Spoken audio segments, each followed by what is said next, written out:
Hello, welcome. This is Sam of Sam Bookery, and today I have a free Easter egg printable for you guys. This is a fun, quick project that allows you to play with color. We'll be doing a bit of watercoloring, and then we'll make this interactive journal cover element. So let's get started. So here are the 2 pages that I designed for you guys. We've got a little boy bunny with the egg here you can color, and a little girl bunny with an egg. So no need to print on the back of these, and just print these out. I printed mine on a nice thick 80-pound cardstock, but print them on whatever you have. If you're using colored pencil to color them, a lighter weight paper is totally fine. I did use watercolor on this one, on the 80-pound paper, and it held up really nicely. It didn't warp or anything. So if you're wanting to do something more wet, maybe pick a thicker cardstock, but if you're just going to use colored pencils, a paper is great. And then just to make this, all you need is a pair of scissors to cut out the egg shape. And then to assemble the flip open, as I showed on the journal cover, I just have a hole punch and a brad. I use these mini brads, but use whatever brads you can find. And to color mine, I used my Derwent Color Soft pencils. Let's see. I really love these pencils. You don't have to press too hard to get a really nice color with them, but any colored pencils will work. And for this one, I used my Artistro watercolor set. I got this, gosh, a while back, and I really love it. It's got some great colors in it, and it has a water brush, so I don't have to get anything else, and a sponge. So everything you need is in here. So print these out and gather your supplies, and let's get creating. Okay, I just wanted to show you that I've already cut this one out just to show you the shapes, but I didn't cut it out till after I did my coloring. It's nicer to work on a full sheet of paper. It gives you room to test out your colors to see if you like them. I was trying to match colors to this illustration here, and so then I made my color palette at the top so I knew what colors I was going to use in this. If you are looking for some color inspiration, my Bulbs in Bloom sketchbook kit, I've added these color palettes to it just to help you, maybe give you some ideas for that sketchbook. But just looking at these on the screen, they'll be on the website to purchase this. There'll be a video with a flip through, and it'll show you these. Or you can take a screenshot here. But they'll give you some ideas on a nice spring color palette that might look nice on the eggs. And if you've bought my sketchbooks before, I am going back and adding color palettes to all of them, and I'll update the files, and so you can just go re-download them and you'll get these extra color palette files. These are so much fun to make, so I'm going to add them to all the sketchbooks from now on, just to give you guys some like inspiration and a starting point in the sketchbooks. All right, and so I will be adding this as a journal cover element to a journal, and so I already have these printed out. I was doing test prints on this Bulbs in Bloom paper pack. So I've printed this out as my cover, but I printed it double-sided, so I can either use this side or this side, and I thought I would pick some colors that would go with this. I did really pastels on here with the watercolors, and I think it looks better maybe on this side. This side's pretty busy, so I think I'll fold it this way. This will be my cover.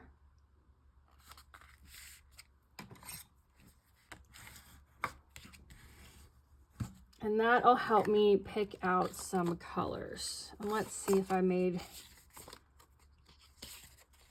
a swatch card out of that. So that'll help me pick some colors to use.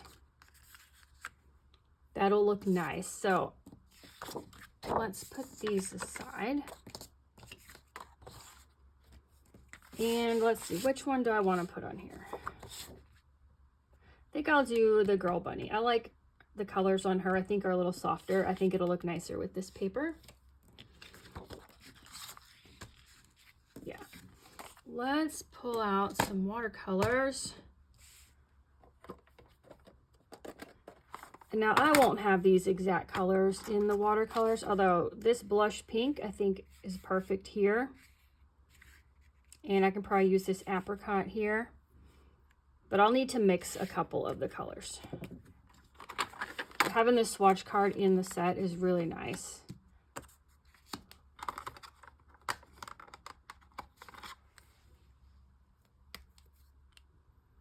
And I've got a time lapse like short of me doing the colored pencils on the other egg. The colored pencils take a lot longer. That other egg is like more detailed.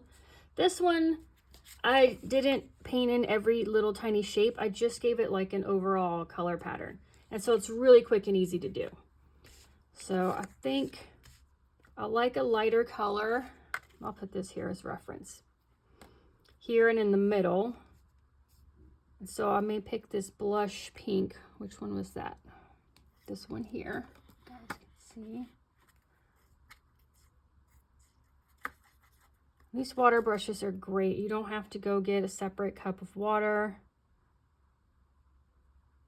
And you use less water so it doesn't like warp your paper. It doesn't take much water to get the paint flowing.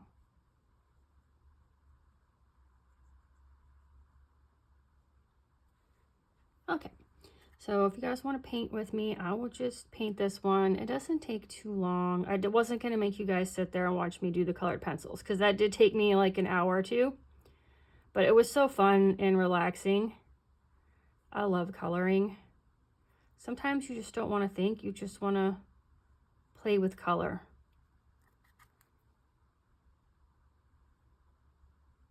And it's fun to do while you listen to a podcast or watch YouTube videos. I had some of my favorite channels I was catching up on while I was coloring.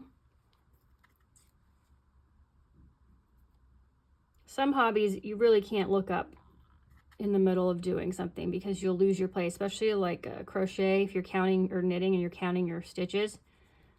But coloring, even and junk journaling, you don't lose your place. You can easily get distracted and look up and watch your show and then get right back to creating. So I'll just use this lighter color here. It's kind of like the background behind the design. And then I do wait for this to dry. The watercolor dries fairly quickly, but you can cut out the colored pencils right away, but give the paper time to dry. It may only take like 15 minutes, but let it dry before you cut it out because you could tear the paper if you're cutting it when it's wet. All right, so let's do this oranger color on the flower here. And what did we think that was similar to?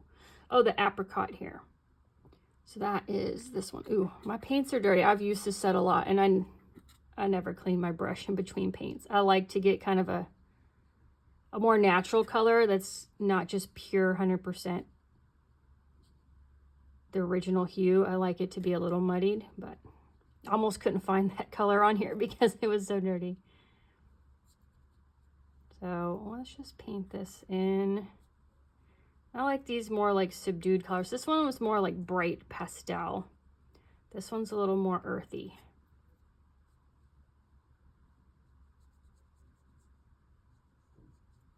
While we're waiting for this paint to dry, we'll assemble the journal we're going to put this on the cover on, but I'll flip through and show you some of the Bulbs in Bloom printables. I didn't print everything out because I knew what I was doing with it. That's the thing with the paper packs. You don't need to print everything. I just kind of give you a variety that you can use in any kind of projects and just print what you need for that particular project. So for this one, I knew I was going to make like a 5-page, one signature little journal just for springtime, and I wanted to add this to the cover, so that let me know what I wanted to print out in it. Let's see, do we want to put the orange anywhere else? So on here, I did it on the outside too. It's really good to repeat colors in a project. It helps them seem more intentional, and it helps draw your eye around the piece. So let's put it over here too.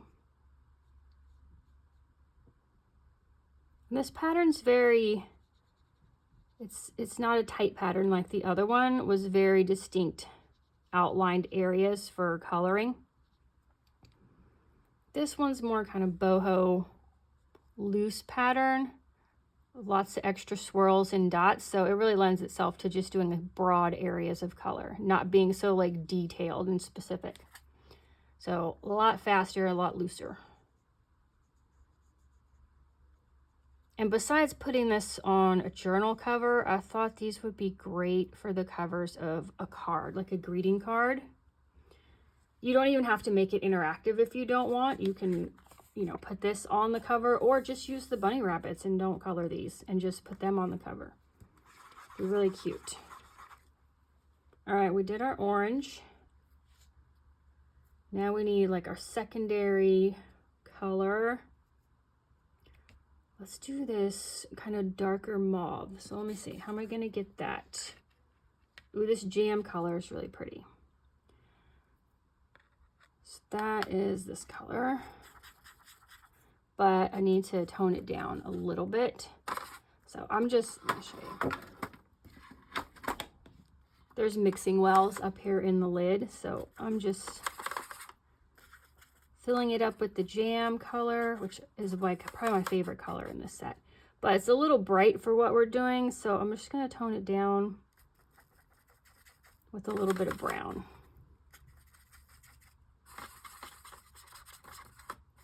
Okay. And let's see. I decided to do kind of like 4 big petals coming out. Now leave these little circles, which I probably should do first so I don't accidentally paint them. But these are a great place for a little pop of an accent color.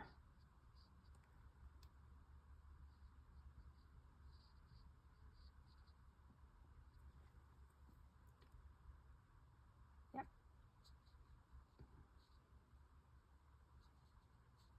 I probably never would have put these colors together if I wasn't referencing that swatch card. But I really like these colors. So I love having those swatch cards. It's just like a jumping off point and inspiration for colors like maybe you wouldn't just pick on your own. Maybe not your favorite colors, or you never would have thought of putting those colors together.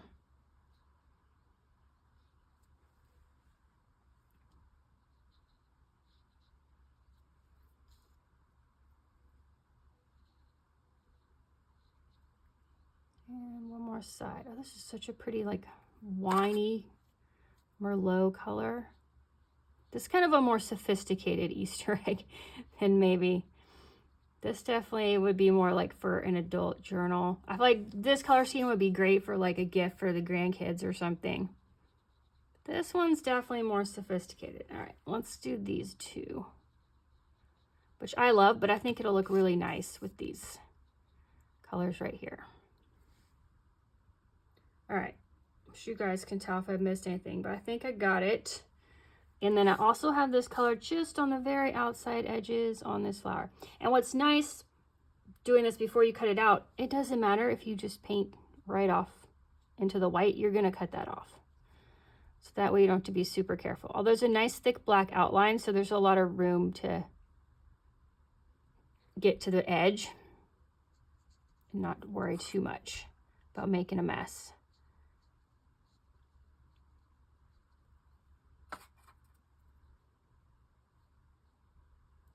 So as always, I link to the supplies I use if I use something specific in a video in the description. And I also link to like all my favorite supplies that I'm constantly reusing and end up in most of my tutorials in there as well. But I do have a full list on my website of everything so far that I have like shown in a video that I can find a link for, or that I just love using. Maybe I don't put in a video because I do have some big paper trimmers that like don't fit in camera that I love using.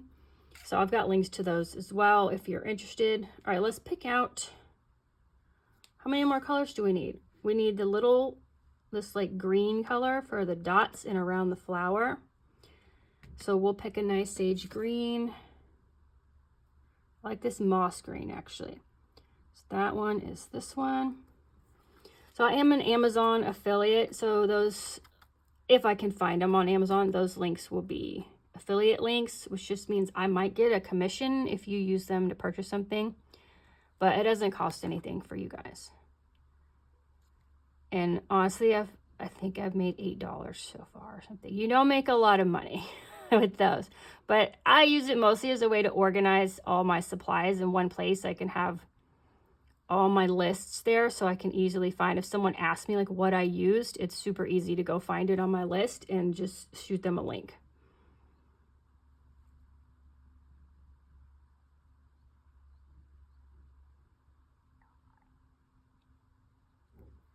So we're just doing, no, I lost my green. Oh, it's this one. Just a couple of accent places right around the center flower. And I just thought some of those round dots look like a perfect place to add another color. But there's no right or wrong on this. Color however you want. You can get super detailed with this.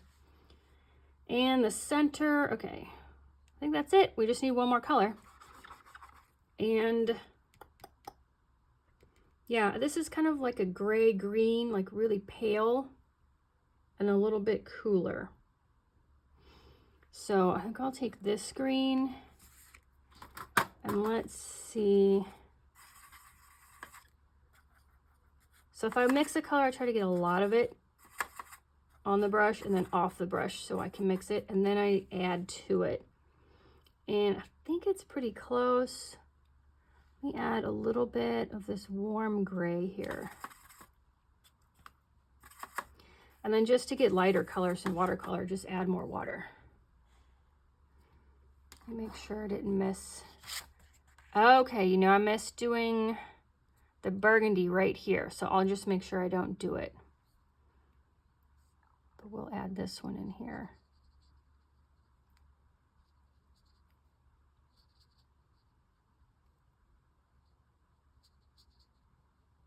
And there's so many other ways to do this. I'm just following my first example because it's a good blueprint for me, but let's see, this side we do the whole thing.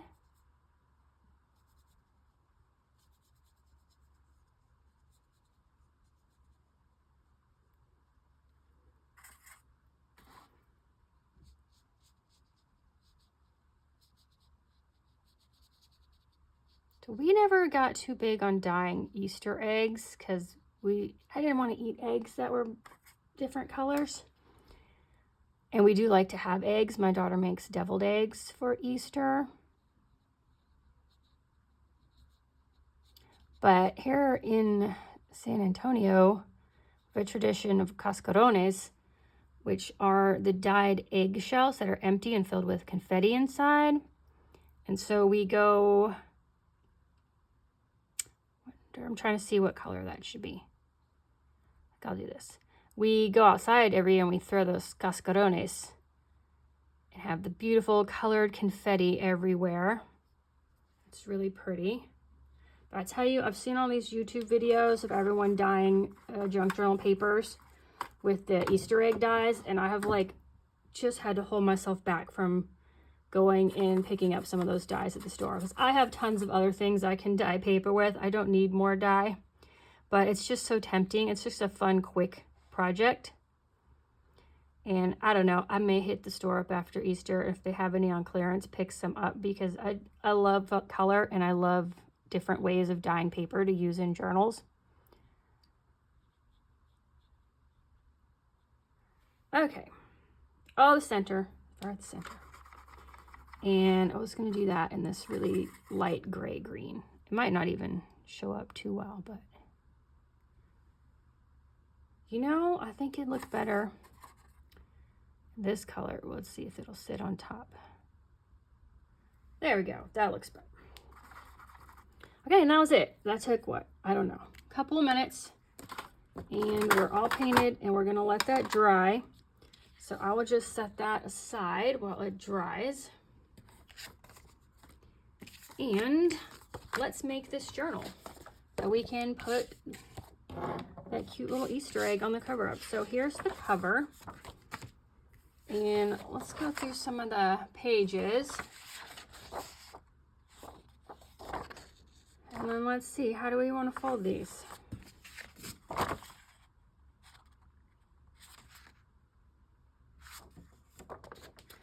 fold the journal pages out.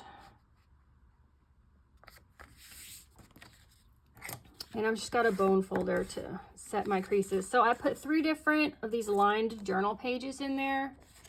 It still have prints on them, but I lowered the opacity so you could still write on top of them and see. I've got a lot of these full page scenes. So here's some pretty hyacinth. We've got a tulip and kind of mixed wildflower, but mostly tulip. No, I think these are all tulips. That one's just already open. I love tulips. They look pretty when you first get them and they're all tightly closed, but they look, I almost like them better when they're, you know, fully open and you can see the inside and the petals are going everywhere. It's just so pretty. It's one of my favorite spring bulbs. All right, we've got some daffodils here and a daffodil lined writing page.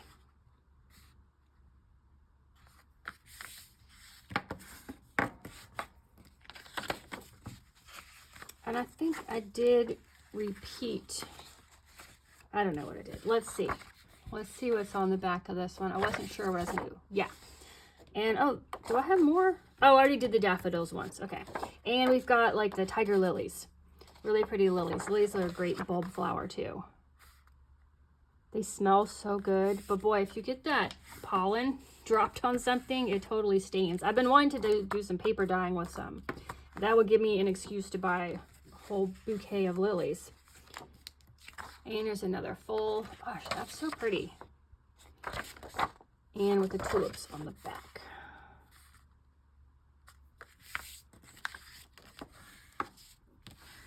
And I mentioned this, I like to finish things. I like starting new projects, but I get really a sense of accomplishment if I finish them.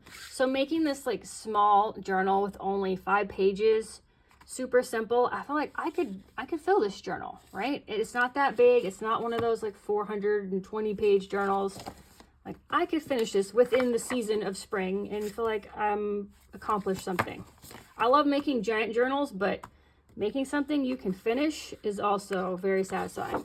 So here's a few of the other things from the Bulbs in Bloom. That's kind of hard to say. Bulbs in Bloom kit. I've just got some tags. See. Oh, I back that with this print. These are so pretty. And then if you like the bunny rabbits, the paper pack has this other sheet of different rabbits just as like journaling cards. I think I backed that one as well with one of the scenes. They're just so pretty. And then I've got these like vintage botanical prints of bulb flowers. This is one of my favorites. Just as journaling cards. In there. I didn't print everything out, but I just wanted to show you some of the things I was test printing. Oh, and here's the neutral paper. Kind of like a sky at sunset. Oh, yeah, my printer started messing up again and putting these lines in here. The lines aren't there in the real thing. So I thought that's a nice neutral backing paper for anything in the kit.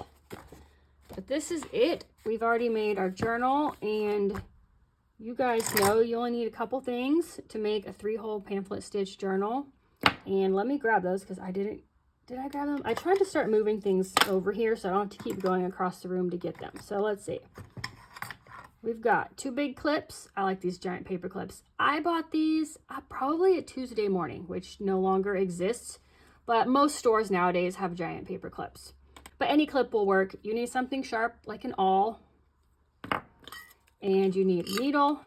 And let me grab some thread that will go with this. It's kind of like a peachy color, and I'll be right back. Okay, since I'm trying to match a certain color and I've only got maybe 5 colors in my waxed thread, I thought this is a good time to show you guys how I turn any thread into wax thread for bookbinding. This is just a chunk of beeswax. I broke mine. It comes a little longer and it's got stamped beeswax on the top. I'm trying to find a link for this and I haven't found one yet. If I find it, I will add it. But I grabbed my embroidery floss. I've been collecting this since the, 80s when friendship bracelets were popular. And I just add to it all the time. And so I've got a huge range of colors here. And now I can pick a color that matches what I'm doing. And I'm not limited by what color wax thread I have on hand. So, oh, I covered this up. So let's look. These are the colors. And I don't want to match this because this is very pale. think this is a little dark. I think I'd like to go with a color in here. So let's see if I have something. Ooh. That looks nice. It's a little less pink and a little more orange. This is a nice mauve color. Yeah, I like this one because this is too orange. I don't have orange in here. This looks nice. So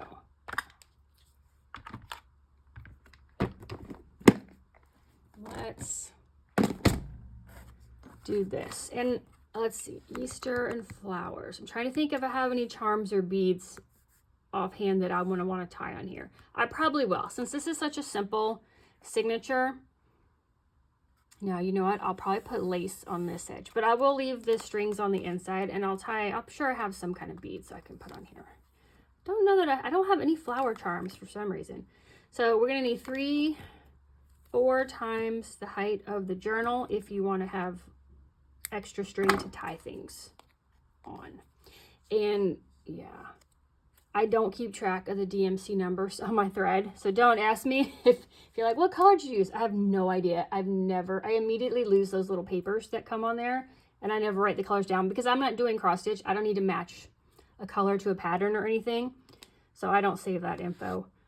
But this is like a nice dusty rose color, and so you just hang on to this, and you can see I've got so many lines on this block, but you just hang on to it with like a thumb and just pull. And you want to do this like 3 or 4 times. I just do it in both directions. And you want to change where you're holding it on the block because you will get like these deep grooves. So I just try to flip it around.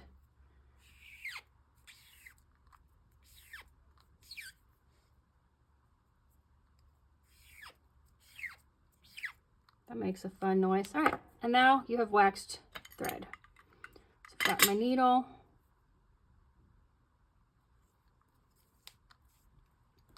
And we'll want to poke 3 holes. So let's get everything. Oh, I try to remember to tell you guys this, and I try to remember to do it. Before you start poking holes, flip through again and make sure things are in the order you want and that nothing got turned upside down.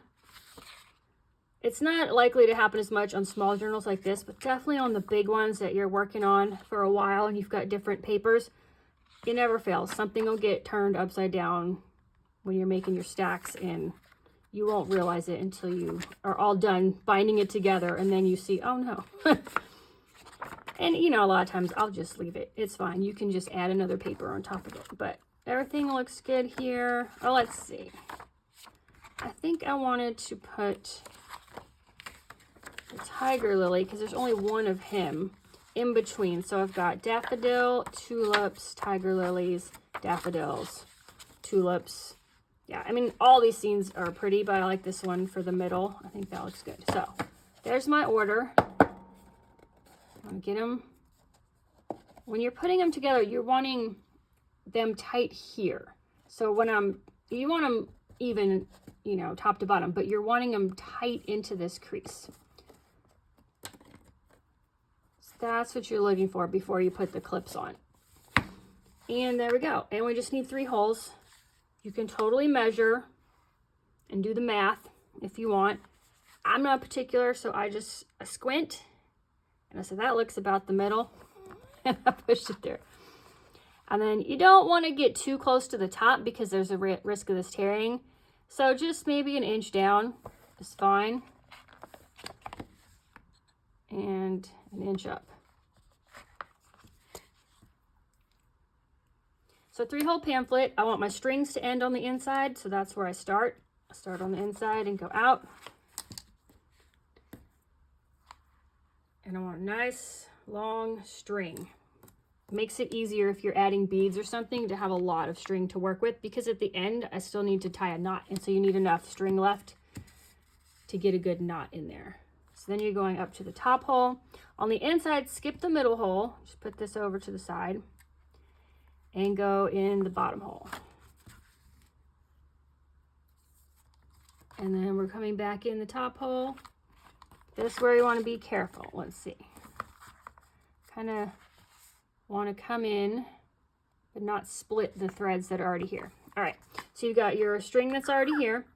And it needs to be on one side of this center one, and then your needle needs to come up on the opposite side because you're going to tie your knot over this string. Once you get both strings here, you don't need your clips or your needle anymore. And now we are going to check and make sure these are tight, no knots, no slack. Give it a slight pull. You don't want to pull your paper, so always pull very gently. That was my worst mistake when I first started bookbinding. I would pull too hard and I would just tear the paper where I had poked the holes. So one knot, one more knot. If you like to be extra careful, you can tie more knots. I don't like it bulky. If you're ever worried about the knots coming out, you can put a tiny dot of glue or this fray check on there. But the reason you want to have, or why it's better to have wax thread, the wax is kind of grips and it holds the thread so it's not so slippery and the knots don't slip out. And it's not slippery when you're pulling it tight to do the binding at the end. It holds it there because it's not a slippery thread anymore. The wax kind of holds to itself. All right, so there we go. I will leave those long and find something to tie on there. And now we're ready to do our interactive Easter egg cover. So we just need to cut these out.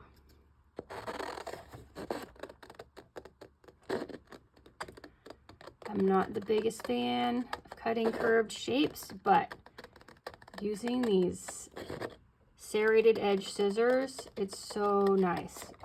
When you stop like this, they're gripping the paper. You're not losing your place, so you're getting a much nicer cut. When you do like fussy cuts, you want to just hold your scissor hand still and just spin the paper with your other hand. The trick is lining up how fast you're closing the scissors on one hand with how fast you're moving the paper on the other hand.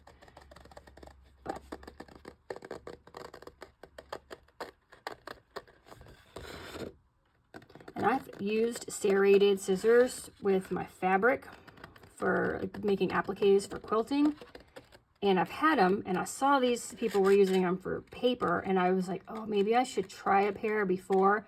But you guys know, if you do anything with fabric, you never cut paper with your fabric scissors. And they were not cheap, the fabric ones. So I was like, oh, I won't risk it. I like it for fabric. It's great for fabric. I just assume it'll be great for paper as well. So I took the plunge and bought them, and I'm super happy. Because I used to hate cutting things out with the big scissors. And I didn't have like good quality ones for paper. But these are nice. They do make the edge a little ridgy. And if that bothers you, you can always like sand it. So it does shred a little bit faster, my sponges, when I ink the edges, I've noticed. But to me, it's worth it because it's more relaxing to sit and cut everything out with a comfortable pair of scissors than leaning over a paper trimmer half the time and having to sort. This needs to be on the paper trimmer. This needs to be fussy cut with scissors.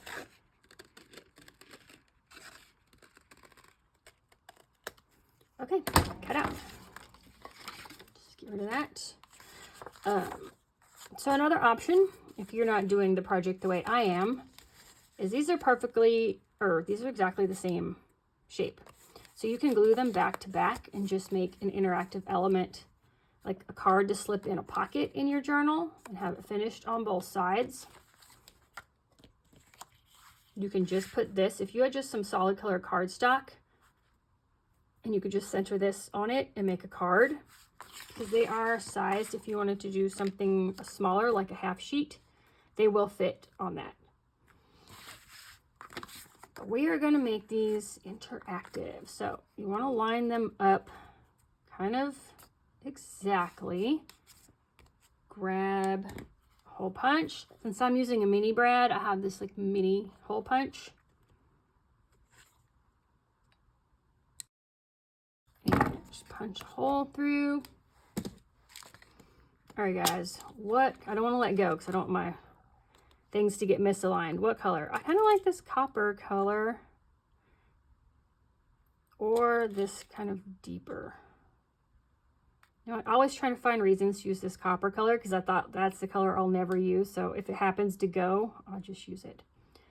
So let's just put that through there. I cannot find where I got this. I love, love, love. This is a nice sturdy case with the 6 colors of brads, and I can't figure out where I got it. If I ever figure it out, I will put links for you guys.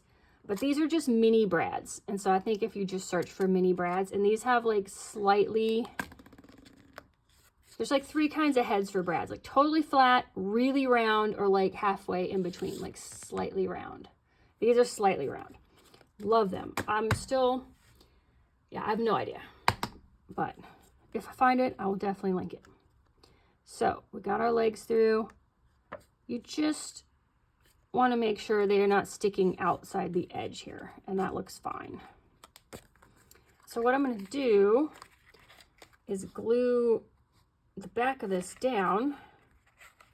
We're just going to decide where. I know I want to put some lace on the edge. I'm super obsessed. Let's see if I have one here with putting lace on the edge. Yeah. So like on this one, I think I'm running out of this lace. I've got to figure out. I think it might have been from Hobby Lobby. I've got to go get some more. But I love putting lace on the edge. So I don't want to put it too close to the edge. So otherwise, if you're not, you might want to center it evenly. But since I know I'm going to have lace here, I'm kind of scooch it over a little bit. One thing I didn't do, which I think I will do, is ink this. Because it looks kind of bright compared to this background, which is more kind of a peachy color. So let's ink this edge really quick, which of course you should do before you hook it to the other one with the brad, but it kind of rotates out of the way. And you're not going to see that top part. All right. So let's grab my handy dandy art glitter glue. And just glue the back. You can use tape. I wouldn't just use glue stick because this brad is kind of dimensional and you're gonna need something a little strong over top of that part to get it to stick down. So I'm just doing around the edge and a little bit in the middle because it is an interactive element. It's gonna get a little tugging, so you do want it down pretty well. And we are just trying to find center but off center. Let's do it here. I think that's good. You might want to put a weight on this or something if you've got a slow drying glue. This art glitter glue dries really quickly, so I should be all right. And there's our journal. And we've got Peekaboo Surprise Easter Rabbit on the cover. So I'll probably finish decorating this. I may add a few things to the pages. It's mostly like lined for writing, but I'll do some lace and put some charms on here. And then I will come back and show you the finished product. I just put a few finishing touches on this journal, added my lace along the spine, and instead of beads, I found this really pretty peach tassel that went nicely with the cover. So I just tied that on with the signature strings, and just for cuteness and to keep this from getting damaged when I'm sticking this journal like on my shelf or something, I've just cut a piece of, actually I tore a piece of muslin fabric and just tied a little bow as a journal closure. So that super simple project, and just added a little touch. And then I just wanted to show you, I punched holes in these other two that I had done and just put ribbons through them. I thought it'd be a great decoration, but also how cute would this be tied onto an Easter basket? So adorable. And you could even glue this and leave this uncolored, and so it would be something for the kids. They can have this side and you can write on it, or you can leave this for them to color later. Maybe put some markers or crayons in the Easter basket. That was my idea. I hope you guys like this freebie. Don't forget to pop over to my website and get this. There will be a link in the description of the video, as well as on screen at the end of the video. On the top right corner, I'll have a link directly to it. Thanks so much for stopping by. I truly appreciate all of your kind comments and support, and I will see you guys in the next video. Goodbye.